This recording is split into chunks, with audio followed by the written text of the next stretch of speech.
I can remember one show, I don't know where we were, but I remember thinking everything had changed for me on stage. Everything just felt right, and that feeling of feeling powerful up there, that is one moment in my life where I remember just feeling like electric.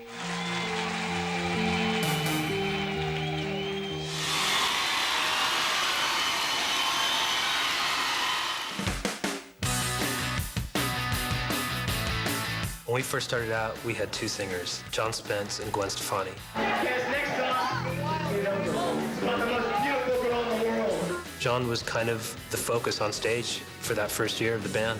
He was this like human dynamo. Gwen, at that time, she was a little bit more reserved. She was singing with John and she was dancing and stuff, but nobody in the band had the energy John had. But John Spence apparently had been prone to depression. I got the call from Eric Stefani. It was December 21st, 1987, and he's like, you need to come over. So I went over there and everybody had gathered and they broke the news. He just looked at us and he goes, John's dead. I'm like, what? And they're like, yeah, he shot himself. And that was pretty awful. Everybody was blindsided by this. We're really young, and trying to deal with something like that at that age is very, very intense. It was devastating. We didn't know what to do. Like, we didn't know, would John want us to go on? Like, was the band over? I remember we had a big show coming up at the Roxy. For us, that was gigantic.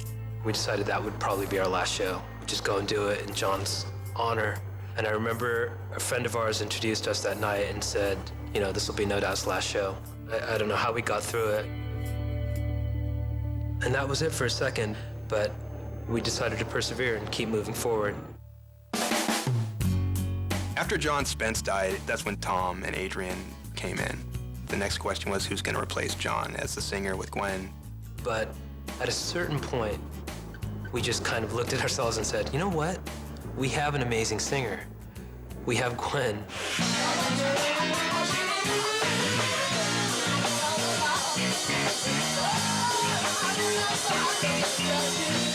It was just so fun because we were always playing with all these other bands that had guy lead singers. So being a girl and getting up there and trying to like compete with that, and that was the fun of the beginning, trying to prove myself.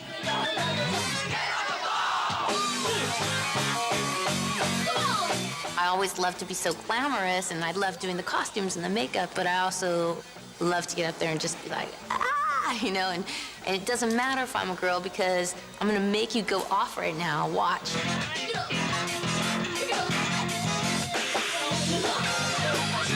We won over a male audience that was there to see a band that was tougher than us. It was awesome. We felt like, well, we could play anywhere.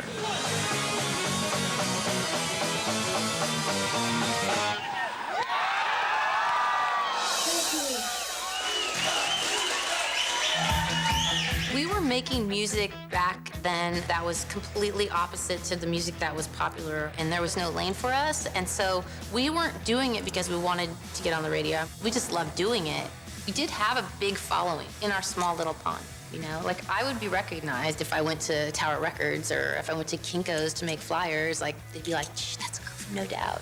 For us at the time, 300 people, 500 people, 1,000 people sold out. It was just like we were developing this amazing fan base in Southern California.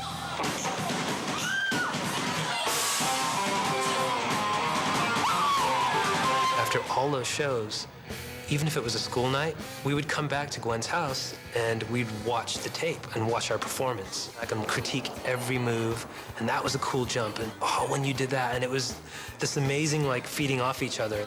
We weren't struggling for fame. We were excited just to play the next show. And that just kind of grew. That energy and excitement grew to the point where all of a sudden the record labels and music business folks started coming around because there was just this buzz about the band.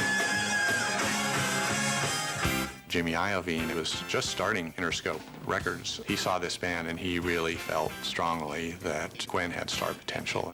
Jimmy pulled me aside from the band and was like, okay, well, I really think that you're gonna be famous in about 6 years. And I was like, who is this guy, you know? I'm like, who are you? Well, first of all, in 6 years, I'm gonna have like 10 kids. I'm not gonna be doing this. We signed with Interscope in 1991. We put our first record out in 1992. The way we made that record is they would find us really cheap studio time late at night. So we'd go to college, we'd work our day jobs, and we'd get in a car and drive up to LA from Orange County. I can remember we would drive up in the Nissan Sentra, all of us crammed in there on the 5, and we were recording right on Hollywood Boulevard. We'd have to like load our equipment in and then load it out the same day on this elevator. It was just like, it was crazy. So our first album, the self-titled No Doubt album, came out, and there was no commercial success. This was the time of Nirvana and grunge. The place in that world for an upbeat band with a girl singer was unclear to a lot of people.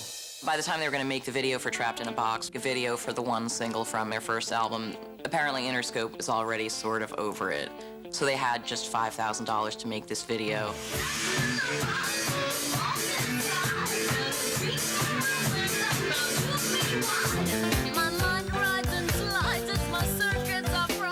The Trapped in a Box video, a lot of that was just homemade. Everybody just making their own costumes.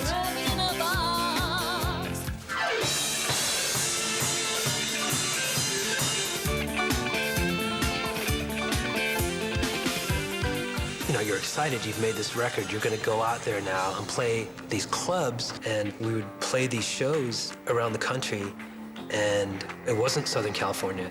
The biggest disappointment was, for the first time ever, we were playing for nobody. So it was discouraging on a certain level, but we were resolved to keep making records. Coming up.